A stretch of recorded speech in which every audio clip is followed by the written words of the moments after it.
Alright guys, for this video I kind of want to change it up, and I kind of want to recommend some of my favorite books, and I'll start with 5 because I want to do a few more like this. And the first book is I want to talk about George Bridgman's Complete Guide to Drawing from Life. This book is just filled with a lot of function and form. I mean, he talks about the function of anatomy and why the anatomy does what it does, but also he breaks it down into shape language and very simple shapes, and then he gets a little bit more complicated throughout the book, or for that section. Like, say if you were talking about the skull, and he would talk about how to break that down. Obviously he was a famous instructor, but it's one of my favorite books, one of my favorite fundamental books on the anatomy. I would also recommend anything by Andrew Loomis. You might want to start there first, but George Bridgman is someone who just brings that all together in a more descriptive way. And I think his drawings have so much life in such a loose way. He gives you the essential. He gives you the essential lines. And I think it's just very important to accentuate these different parts of the body and different muscles of the body. They're just beautiful drawings, and it's really fun to look at. It's a beautiful read, and it's a very functional read. And I think it's an essential anatomy book. The next book I want to talk about is How to Draw by Scott Robertson with Thomas Bertling. This book is a big one. You see the vehicle right here, but don't let that fool you.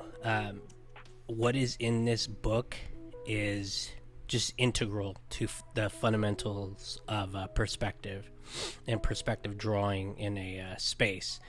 By the end of this book, from knowing zero perspective to the end of it, you will be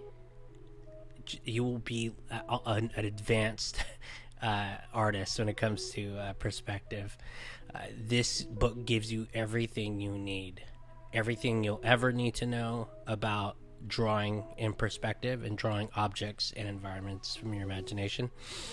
This book is just, if you were ever going to get a perspective book or anything or just needing to know how to draw, this would be the book. I can't say enough about this book. This book helped me to basically draw anything from my mind. It helped me to understand perspective more than any other perspective book. But I will say there's one caveat there, is this book is it's a tough read. It's a very tough read. It's not for the faint of heart. So if you're just coming into it, you might want to start with a basic perspective book, maybe something a little bit more straightforward. This one really gives you the nitty-gritty. But I would say for anyone who's serious about knowing how to draw something well, and you can use this book for any art industry you are going for. I mean, I don't care if it's concept art or illustration or children's books, or you want to be a tattoo artist, maybe you want to do design. It's just you want to understand how to draw properly and how to not muck anything up. This is the book for you. I can't recommend it high enough. Like, honestly, it's in my top 3 art books, at least art fundamental books. Definitely in my top 3 easily. It might even be my number 1.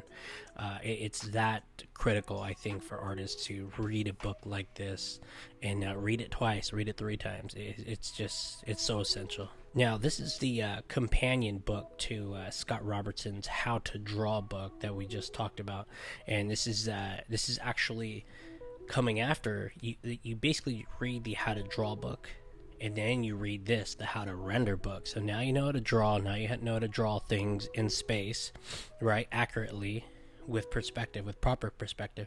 Now this tells you how to render it, if you're going to color it, or if you're going to, you're going to render it or shade it in black and white or color. Doesn't matter. This is going to show you how to do it properly with a light source and with a shadow. It talks about light source origins and where where that would come from. I mean, you making up it in your mind, and you can make up a imagine light source origin and imagine shadow origin, and even your vanishing points. I mean, those are all going to connect together. If you read this book, you'll know what I'm talking about. It also talks about real life examples of light and shadow and reflectivity, and it shows you examples of that and explains why that's happening. This is another one of those books. This is my top 3 books, and it's probably 1 and 2, the Scott Robertson books, the How to Draw and How to Render. It's I can't say enough about it. Every artist, in my opinion, who takes the fundamentals seriously should read these books. I mean, you can paint it, you can do plein air all you want, but it's going to take you years to understand without someone explaining it to you. Yeah, you'll figure it out, but you won't know why. This book explains it. So does the How to Draw book about drawing. It's another critical book that you should have in your art fundamental book library. So this is a book by James Gurney, and it's a color and light book. It basically talks about color theory. Most of this book is about color and light, but also a lot to do with color theory and how certain light sources and certain colors, whether they're a warm light source or a cool light source, how that'll affect your painting and your colors, and why you would want that, why you wouldn't want that, and it goes over so many topics not a lot of artists talk about, and you really start to figure out you know nothing about color theory when you read this book. And he gives all of these examples and really great illustrations and paintings that he has in this book, and they're all his paintings. He also gives examples from other artists' paintings, but it's you never knew how, like, when you do maybe a picture and it's a sunny day or something like that, you're doing a painting and you just want to use nothing but warm colors, but it's amazing how dynamic your paintings will change once you understand shadows and what kind of colors you'll get when there is a shadow in sunlight, you know what I mean? And there's you'll understand how cool you got to bring your colors and how that affects an environment's color. I really, this book was eye-opening. Not only the How to Draw and How to Render books, but this book was eye-opening in a different way, whereas you kind of see like, oh my gosh, that is what I'm seeing every day, I just don't realize it. Well, he kind of breaks that down and he explains it for you. So I really think this is another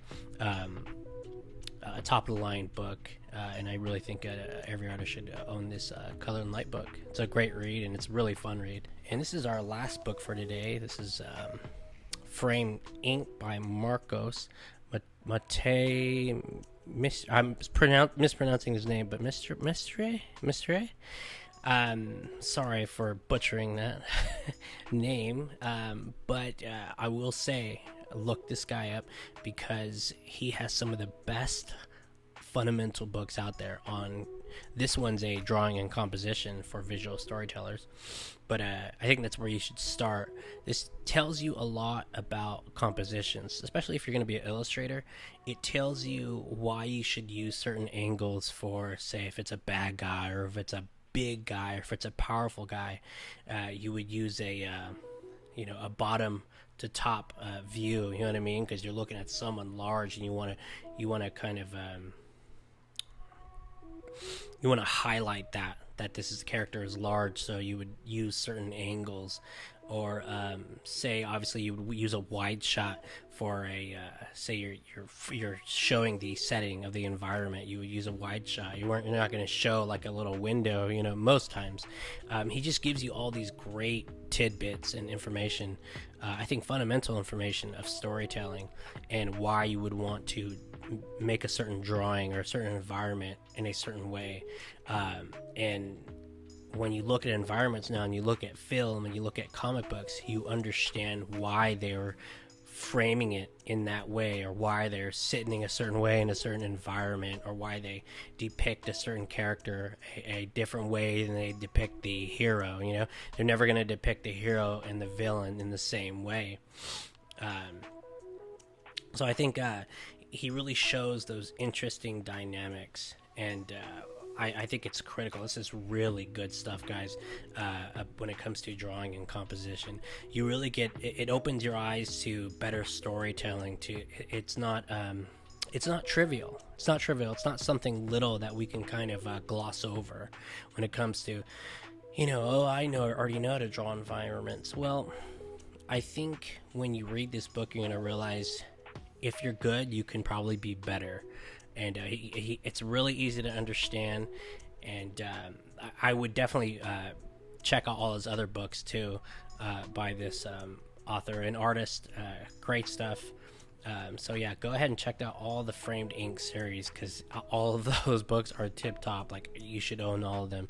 I still need to get like 2 of his books. So yeah, excellent stuff. So I hope you enjoyed this video, guys. I enjoyed making it. I hope to give you another like 10 more books. I still gotta get my book collection going. It needs to be, there needs to be way more. You can never have enough art fundamental knowledge. Alright guys, well, don't forget to follow me on Instagram, and if you want to see more art tips and tutorials and book recommendations, just go ahead and follow me. I'll see you next time.